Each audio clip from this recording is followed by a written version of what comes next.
Meu nome é Josenaldo Oliveira, nosso objetivo é tornar fácil o que parece complicado. E na aula de hoje, nosso objetivo é compreender como as variáveis, que num código como este que está em C, C++, nós declaramos as variáveis, declaramos o tipo das variáveis, inicializamos as variáveis e com valores, no caso aqui, constantes, fixos, e coloquei aqui W recebendo o valor da variável x. Então, como que essas variáveis são representadas na memória? Então, nós podemos verificar isso facilmente com o operador de endereço de variáveis, que é o operador i comercial em C, C++.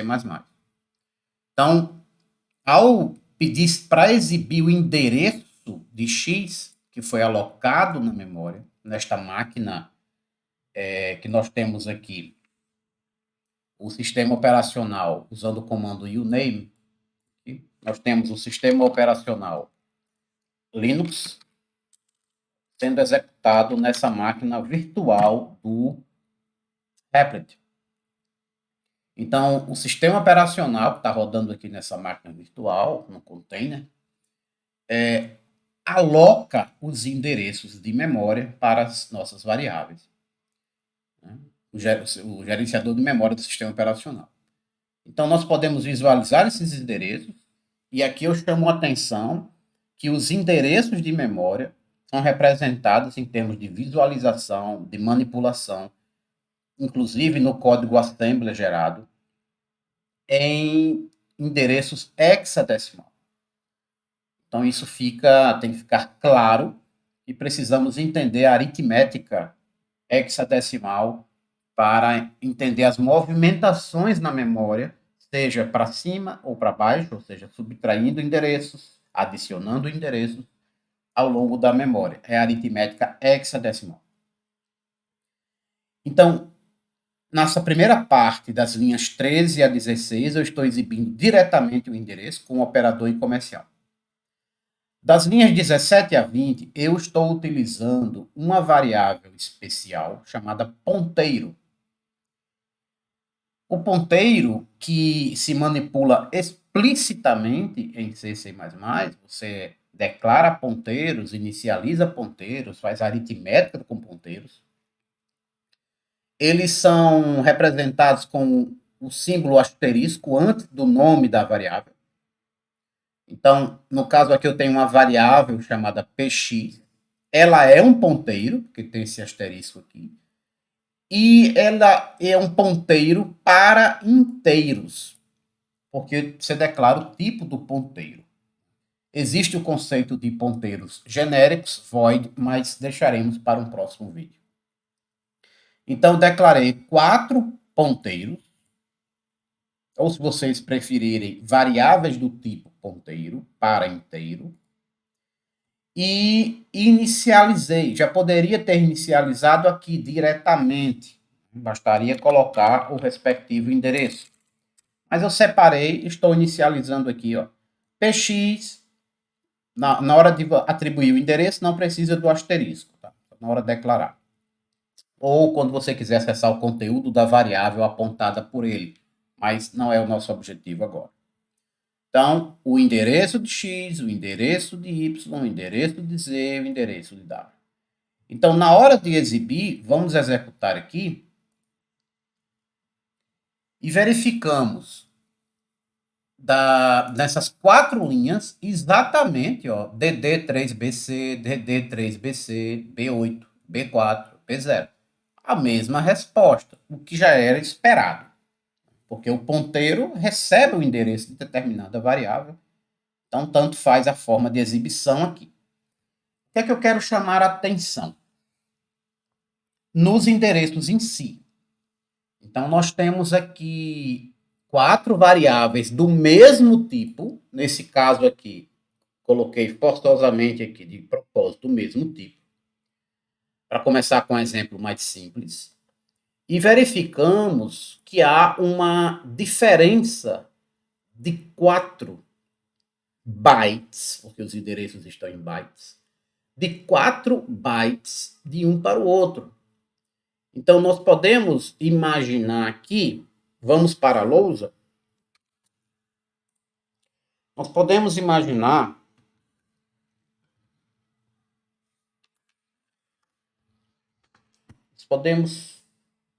nós podemos imaginar aqui uma estrutura como uma pilha.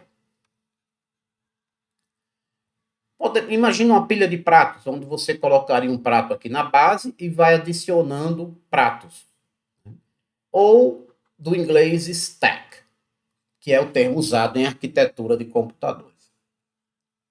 Então, nós podemos imaginar que os endereços os maiores endereços estariam aqui na parte superior, então seriam os endereços maiores aqui. Então, por exemplo, aquela variável inicial foi alocada, voltando para o navegador, foi alocada em 3BC. Veja que eu não vou utilizar todo o endereço, não precisa ficar digitando tudo isso, porque se repete.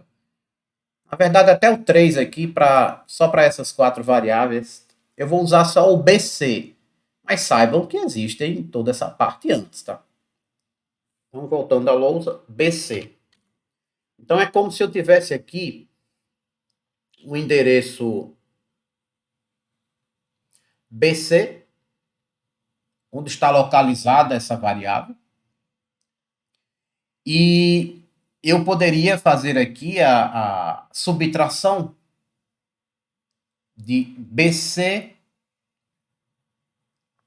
BB, BA, B9. Então, o que eu estou fazendo aqui é subtraindo o endereço.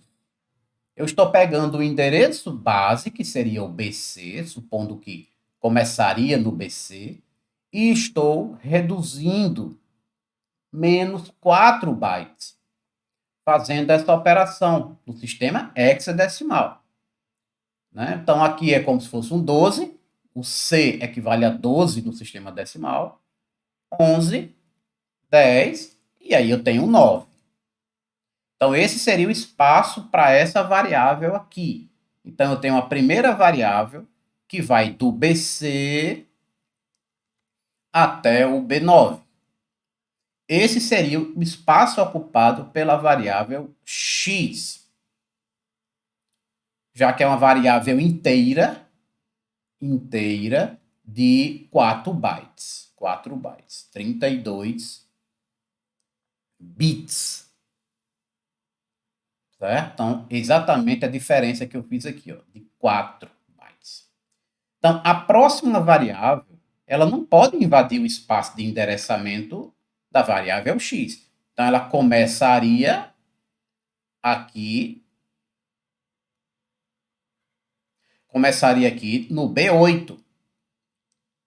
Então, ela teria B8, B7, B6, B5, que seria o espaço ocupado por ela. Então, de B8 até B5 seria o espaço ocupado pela variável y. Vamos conferir. Lousa, exatamente. Então, a próxima variável começaria no 4, que seria a variável z. Voltando à lousa. Então, eu teria agora a variável z, começando em B4, B4, B3, B2, B1. Então, de B4 a B1, considerando que os endereços estão diminuindo nessa direção, então Z estaria nessa região aqui. E a próxima variável, vou colocar preto aqui novamente, a próxima variável começaria no B0. Então, eu teria aqui a variável W, também inteira,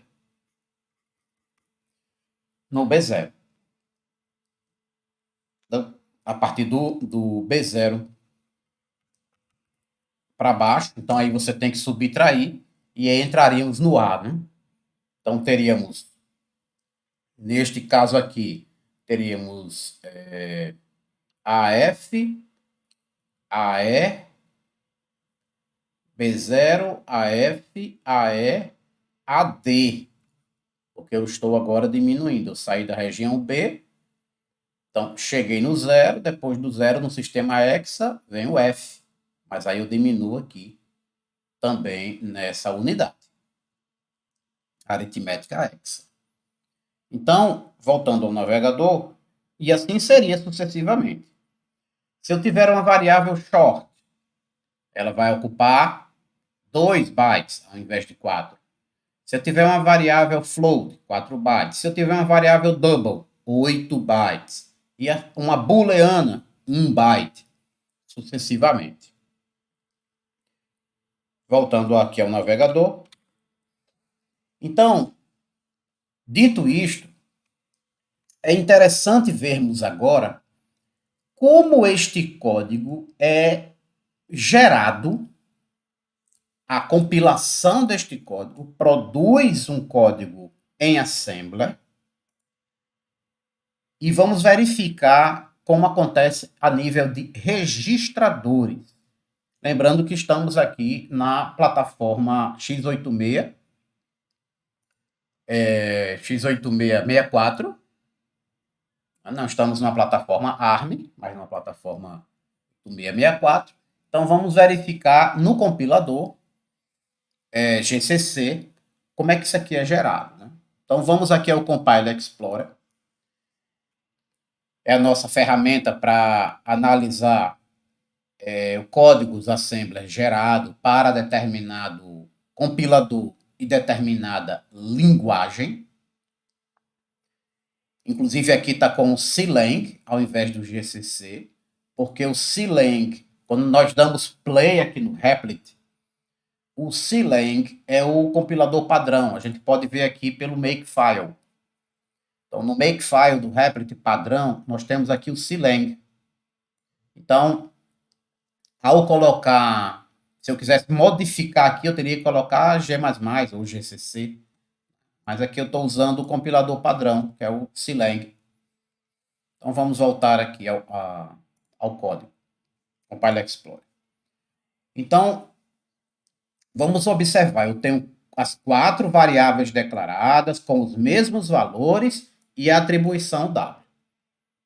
Então, nós temos aqui, nesse assembler, já que eu falei em pilha, nós temos 2 operações muito comuns quando se fala em pilha de dados, na disciplina de estrutura de dados, que é a operação push, que é você colocar algum valor lá, e a operação pop, que é remover algum valor da pilha. Remover e guardar o valor numa variável e colocar uma variável.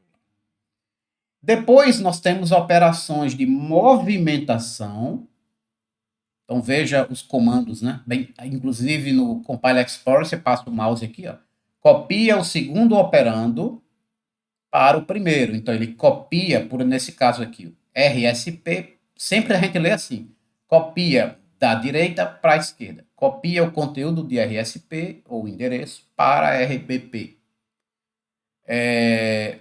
No caso aqui, mova o valor 1, né? Copie o valor 1 para este endereço.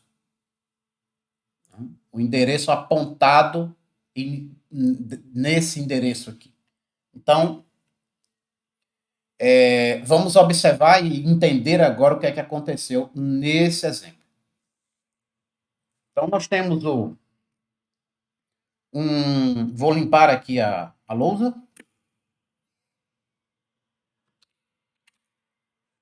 Então, vamos aqui dar uma limpeza aqui, para a gente entender o que é que está acontecendo. E também nomear alguns elementos. Então, vamos aqui iniciar com a definição de RBP. Então, RBP na plataforma, na arquitetura, na ISA, que é a descrição de conjuntos da arquitetura X8664, é o registrador Base Pointer. É um registrador auxiliar que é utilizado para armazenar endereços temporários para que a gente consiga fazer uma espécie de âncora na stack. Então, o RBP ele é um registrador de 64 bits e nós vamos assumir que a nossa stack, cada um desses slots ou essas células tem um word. Então, cada uma dessas aqui tem, eu vou colocar aqui o símbolo, um word, ou seja, 16 bits. Então, o próprio RBP, por ser de 64 bits, ele já consome 4 words. Então, a gente pode imaginar, que é 4 vezes 16, 64, que o RBP está consumindo já esses 4 slots aqui. Então, o RBP estaria aqui. A gente normalmente coloca o elemento do final do endereço que ele está, no último byte que ele está, e aí faz a leitura para cima, dizendo que o RBP consome esses 4. Normalmente é assim que se faz ao estudar a stack, né, o que é que está acontecendo com ela. Então, a segunda linha do assembler diz que mova o ponteiro RSP, ou, desculpe, o registrador RSP para RBP. Qual é o objetivo aqui? RSP, esse R é de registrador, SP vem de stack pointer. É um registrador que está em movimentação e pode se movimentar ao longo da execução do seu código, alocando espaço, referenciando variáveis. Então, o que normalmente se faz para saber o início do código, onde nós estamos, né, que seria o topo da pilha, nós fazemos uma atribuição que o RSP vai ser movido para o RBP. Assim, eu guardo a posição do RSP, posso alterá-lo ao longo da execução, mas eu mantenho o ancoramento, eu mantenho uma âncora no meu RBP. Então, quando eu quiser resgatar novamente a posição original, digamos assim, do meu código, isso é muito comum quando nós temos mais de uma função, e quando eu vou chamar outra função, eu tenho que trocar de contexto. Então, eu preciso saber onde eu estava para poder, quando terminar a função que eu chamei, eu voltar para o ponto que eu estava. Senão, não teria, eu perderia essa âncora. Né? Então, se faz isso com essa linha, se dando move RBP, RSP. Isso vem para cá. Então, agora, os endereços que vão ser manipulados ao longo da stack vão usar RBP como uma referência, neste caso, de valores inteiros. Vai usar o RBP como referência, vão ser deslocamentos em relação ao RBP.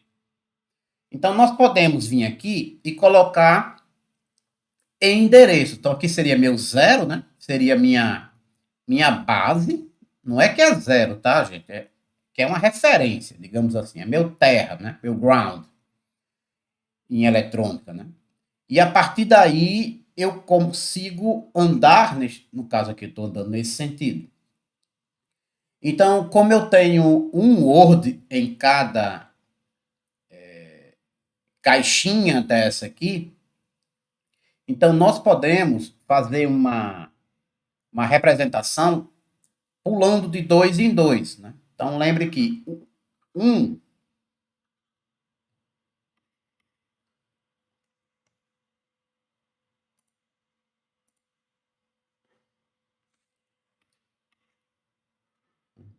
parou de escrever aqui.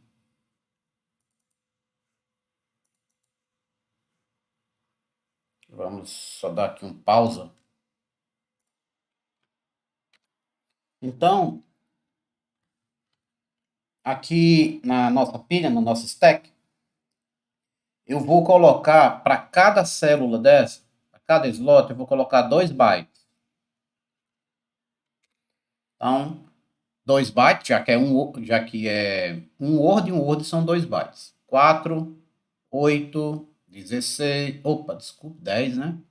12, 14, 16 e assim sucessivamente. E vou fazer uma referência aqui, já observando que lá no Compile Explorer, ele está considerando endereços reduzindo, né? Ou seja, endereços mais altos em cima, endereços mais baixos aqui embaixo, né? Menores. Então, que são subtrações. Então, a cada passo desse eu vou subtraindo, diminuindo os endereços. Vamos imaginar assim. Então, tal como nós vimos também lá no Replit.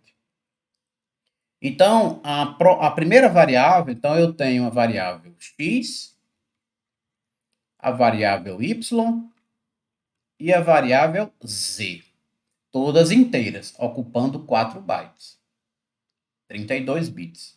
Então, nós podemos verificar que a variável x ela vai ocupar esses 4 bytes aqui. E aí o assembler posicionou a variável x no endereço RBP-4. Ou seja, nossa âncora, que é o RBP, deslocado de 4. Esse número que nós vemos aqui significa 4 bytes. Né? É muito comum a gente ver em assembler também assim, ó, menos 0,4, para dizer que é 4 bytes. E ele cria uma referência, um ponteiro aqui do tipo dword para guardar. Vamos ver lá no Compile Explorer.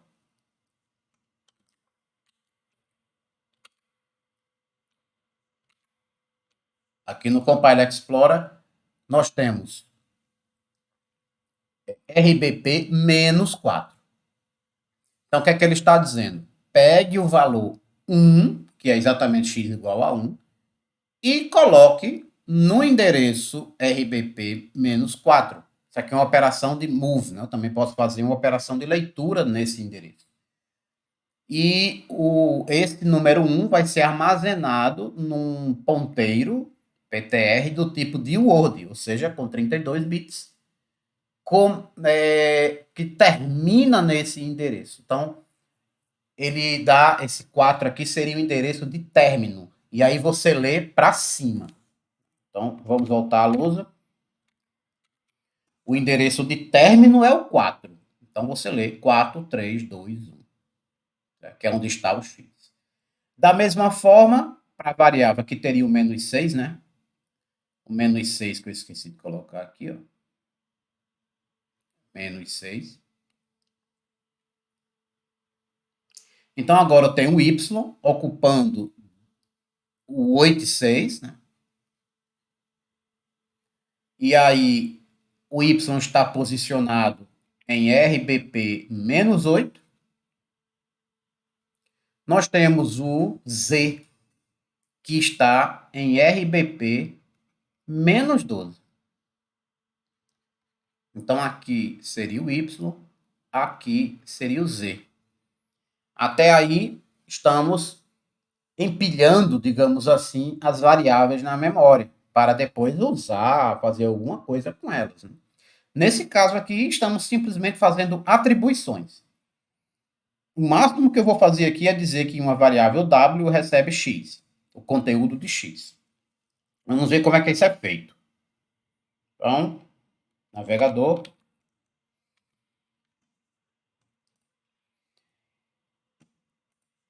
Então, nós temos aqui 4, 8, 12 e os respectivos valores. Aqui na linha 7 do assembler, nós temos essa... Veja que quando eu coloco aqui, ó, linha 7 do assembler, ele já está mostrando em vermelho aqui na linha 10, olha que legal. E vice-versa.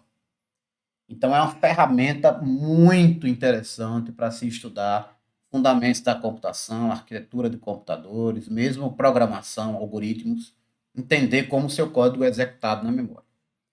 Então, o que aconteceu na linha 7? Eu pego aqui o conteúdo da variável que está nesse endereço, que é o 3, porque vejo que o 3 foi copiado para ele na linha 6. Então, eu pego esse conteúdo, que é o próprio 3, e vou colocar num registrador auxiliar, que o assembler da ISA me fornece, que é o EAX. Poderia ser outros registradores. No caso aqui, o EAX. Então, o EAX, nesse momento, ele recebeu esse conteúdo. Agora, esse registrador EAX, ele movido para o endereço 16, menos 16, para poder armazenar na memória o conteúdo desse registrador, que é o conteúdo de Z. Então, o que é que está acontecendo aqui? É que eu tenho, como o W também é do tipo inteiro, então eu tenho 14 e 16, ou seja, esses 4 bytes aqui, ó, de 16 até 13, 16, 15, 16, 15, 14, 13, reservados para a W. E a referência dele é aqui, ó.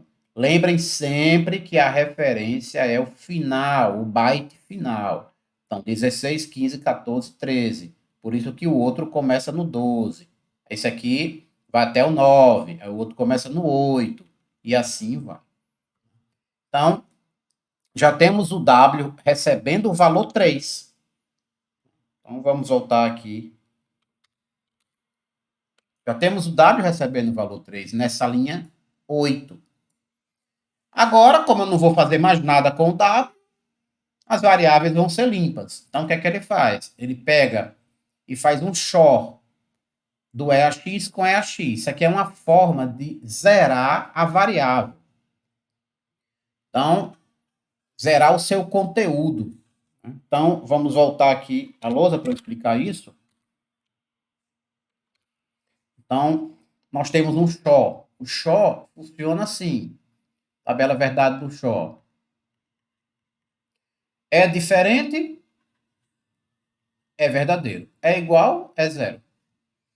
Então, eu tenho um registrador, suponha que o conteúdo de EAX é 3, né? Porque ele pegou o valor de Z. Então, é 3. Então, ele vai ficar 0,000,0,003. A gente pode entender assim.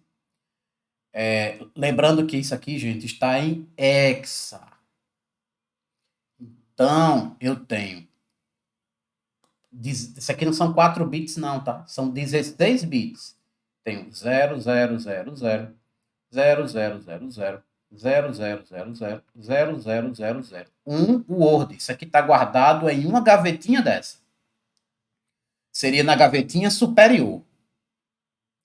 E na gavetinha inferior, desses 32 bits, eu teria 0000000000000011. Olha onde é que o 3 apareceu aqui. Ó.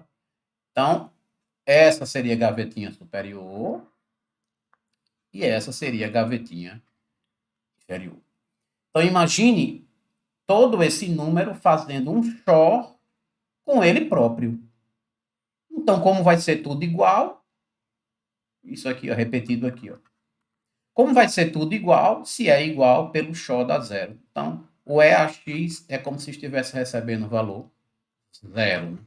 Está sendo zerado. Todos os seus bits estão sendo zerados naquela linha. A linha seguinte é remover o BPP da pilha com o comando pop e o comando de retorno associado aqui ao return, o comando de return que libera libera remove RBP da pilha e assim encerra a execução do código. Volta a execução para o código principal, digamos assim. Só que esse código principal nem existe aqui no caso, né? Não, é só uma função f, que está com o rótulo aqui. Então, é isso. O entendimento básico de um código como este aqui, né, com seus endereços de memória e como a gente pode, numa primeira análise, veja que eu só usei variáveis do mesmo tipo, né? Se eu modificar, por exemplo, aqui para a variável short, que usa 2 bytes apenas, o que é que mudou aqui? Ó? Veja que eu tenho aqui o endereço final 4, o endereço final 8, daqui para cá tem 4 bytes, o endereço final 10, daqui para cá agora tem um 2 bytes, porque a variável z é short. Então, da mesma forma, o ponteiro agora é o word, o tipo dele, porque são só 16 bits que é o tipo short. Pega o conteúdo que está na variável z, apontada por esta linha aqui, e coloco no registrador auxiliar AX, que é o registrador de 16 bits. O conteúdo desse registrador, desse endereço, dessa posição de memória, esse registrador de 16 bits, eu jogo no endereço de memória deslocado de 2 bytes em relação ao 10, que é o 12. E aí faço a mesma coisa, zero os registradores, né, e removo o base pointer da pilha. Isso vocês podem testar para outros tipos de variáveis aí, inclusive float, double, e verificar o que é que acontece na pilha.